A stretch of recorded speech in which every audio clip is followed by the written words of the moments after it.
So when my son Stephen was born, obviously any parent knows the day that your child is born is amazing, and I was so excited to have this like little baby and this adorable baby boy. It was over the moon.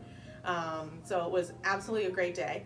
After Stephen was born, I had some bleeding. So I was bleeding a lot and they couldn't stop it. So thankfully, everything's fine and I'm okay. And from there, the recovery from that was a good 6 months.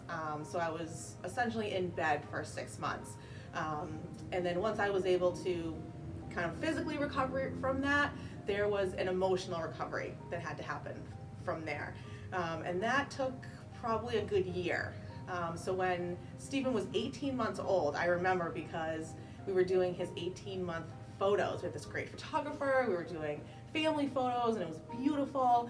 And I got those photos back, and when I saw myself, I did not recognize myself. I did not know who was in those photos. I didn't know who that person was. It was not me. It was not how I saw myself. It's not how I thought I looked.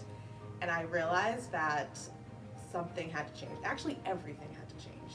I was just not happy with myself physically. So from there, I sat down with my husband, Sam, and I said, I need to do something. But in order for me to do it, like we all kind of have to do something. And we figured it out. We figured out what needed to happen in terms of, whether it was working out or food or time, babysitters, finances, all of that. And I got really lucky because my daughter's dance studio was starting like a mom's cardio class. So I thought, I'll give it a try. So I went and I hated it. I was scared to death, completely out of my comfort zone. I felt really self-conscious and I felt like everyone was looking at me and that I couldn't do it and I couldn't keep up. But I went back again and I started with the cardio 1 day a week, just one class. And from there I went to 2 classes, and from there it went to 3 classes a week, and it kind of built from there.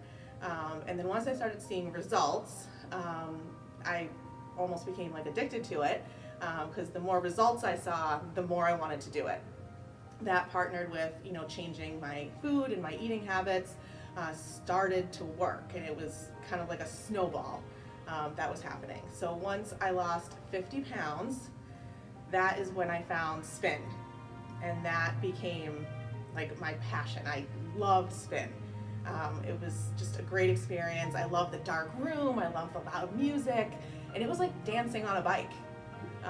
So I started adding that into my workouts.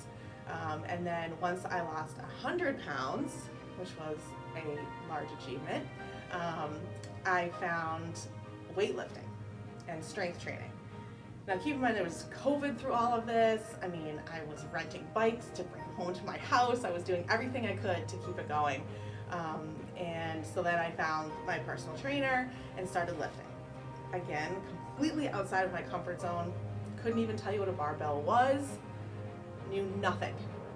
And then from there I was able to lose another 30 pounds.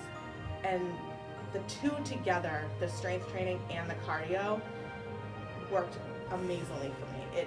It changed my body. It changed my life. It changed my mindset.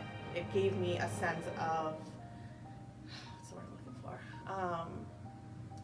I felt good after losing 100 pounds, but once I started lifting, it was like this confidence came in.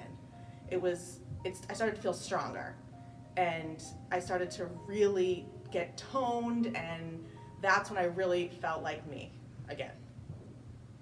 And that's the story.